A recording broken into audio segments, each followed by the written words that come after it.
எனக்கு கர்ப்பப்பை கேன்சர் வந்து கீமோ கொடுத்தாங்க எனக்கு. அதில் எனக்கு அந்த கை வலி ஜாஸ்தி இருந்தது. அதுக்கப்புறம் நாங்கள் அந்த கண்ணன் குழந்தை சார் போய் பார்த்தோம். அவரையெல்லாம் செக் பண்ணிவிட்டு ஓகே சொல்லிட்டு என்ன தெரபி பண்ணுங்க, எக்ஸசைஸ் பண்ணுங்கள், ரெடி ஆகிடும் அப்படின்னு சொல்லி அனுப்புனார். இப்போ ஒன்றும் ப்ராப்ளம் இல்லை எனக்கு. வணக்கம், என் பேர் ஏ சாந்தி. நான் மவுண்ட் ரோட்லேருந்து வரேன். எனக்கு 8 வருஷத்துக்கு முன்னாடி பிரெஸ்ட் கேன்சர் வந்தது. அதை ஆப்ரேஷன் பண்ணி ரெடியாகி வந்துட்டேன் நான். அதுக்கப்புறம் இப்போ ஒரு 10 மாதத்துக்கு முன்னாடி எனக்கு கர்ப்பப்பை கேன்சர் வந்து கர்ப்பப்பை ரிமூவ் பண்ணாங்க.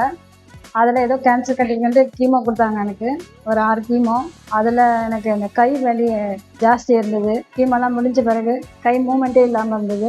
அதுக்கப்புறம் நாங்கள் அந்த கண்ணன் குழந்தை சார் போய் பார்த்தோம். எங்கள் அண்ணா தான் கூட்டிகிட்டு போனாங்க. அவங்க ஒரு 5 வருஷமாக இந்த ஸ்பாட் வந்துட்டுருக்காங்க. அவர் போய் பார்த்தோம். அவரையெல்லாம் செக் பண்ணிவிட்டு ஓகே சொல்லிட்டு நான் ஒன்றாயிரம் ரெடி ஆகிடுமா, நீங்கள் சிந்தார்பேட்டை பிரான்ச்சுக்கு போங்க, அங்கே போய் தெரபி பண்ணுங்க, எக்ஸசைஸ் பண்ணுங்கள், ரெடி ஆகிடும் அப்படின்னு சொல்லி அனுப்புனார். நான் இங்கே வந்து தெரபி பண்ணி எக்ஸசைஸ்லாம் பண்ணி நல்லா ரெடி ஆகிட்டேன் நான். இப்போ ஒன்றும் ப்ராப்ளம் இல்லை எனக்கு. இந்த அளவுக்கு நான் ரெடி ஆகி வந்ததுக்கு நான் கண்ணன் குழந்தை சார் ரொம்ப நான் தேங்க்ஸ் சொல்லணும். அப்புறம் ஆசிக் சார், மணி சார், பிரியா மேம் எல்லாருக்குமே நான் ரொம்ப நன்றி சொல்ல கடமைப்பட்டிருக்கேன்.